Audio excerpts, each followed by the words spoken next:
Hey folks, it's Matt from Pranakasha Productions, and I just happened to be walking down the street, and what do you know, in front of CBS Studios, we got the Writers Guild strike with Joe Russo running the show today. Hello. Tell us a little bit about you. I am a feature writer. I've written a couple movies, the Bruce Willis movie Hard Kill, Ryan Phillippe thriller The Locksmith.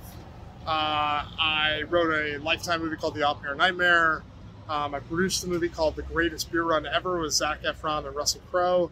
Oh, cool. And I produced a horror anthology called Nightmare Cinema. Oh, cool. Yeah. Okay, and then we also have the doggy here. Oh, yes, we have a dog. She's hiding though. There she is. What's her name? Bella. Bella. Here, give us a kiss. Right. So the strike is on the 101st day, right? 101 days. And I heard like there's a little bit of progress, like maybe there might be some negotiating tomorrow. There is going to be some negotiating tomorrow. We'll see what that brings. In 2007-8, you know, the AMPTP, the group that represents the studios and streamers, they did offer to meet then, and they weren't ready to play ball, and there was kind of a stutter step. So, you know, I think we remain hopeful that they are ready to make a fair deal.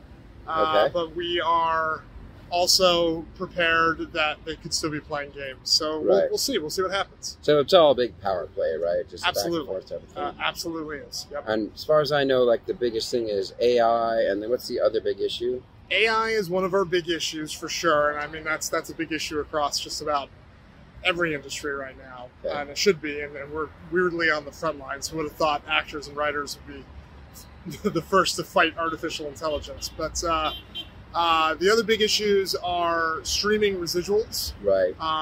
You know, so that we can more fairly be compensated for the work we're doing in streaming, like we are on network television and theatrical feature films. And then kind of correlating with all of those issues is the idea of minimum staffing requirements for television, because they keep trying to crunch TV writing down to smaller and smaller and smaller rooms, these mini rooms they call them, and which is like slowly phasing television writing out of existence. Are you talking about the physical size of the room or the number of people in it? Or both? Both. Well, the number of people in it.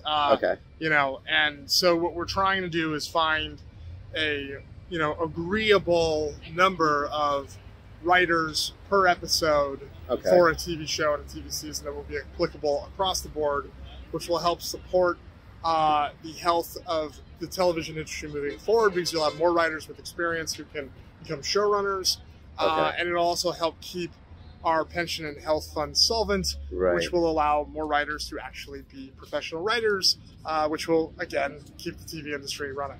Okay, so ballpark, you're talking like 3 to 5 people per show or something? I think it depends. It just depends on the number of episodes, and that's what we're trying to figure out. We're trying to find a number, but the studios just won't compromise on it. So we'll see what happens.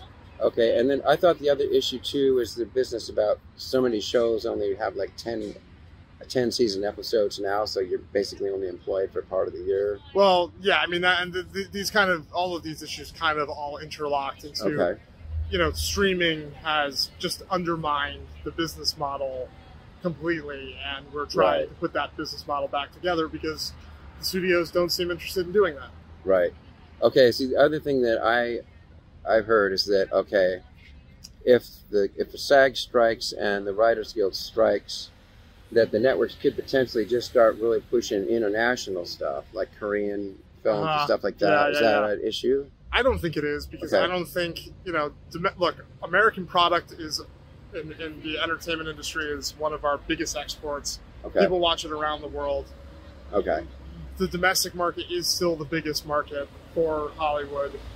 I'm sorry, but most Americans aren't going to want to sit around and watch a bunch of subtitled international product. You know, or bad dubs, you know. So I think they might be able to get away with it in the short term and a little bit, but you know, I really think Squid Game was more of a one-off than it is the future of television.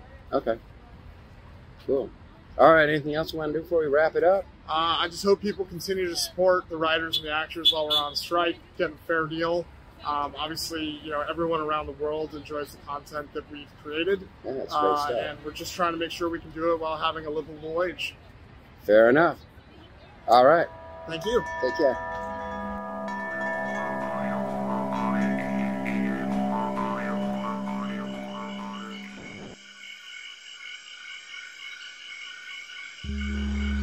Pranakasha production. Fantastic creations emerging spontaneously from the space of life. For the benefit of all beings everywhere. We gotta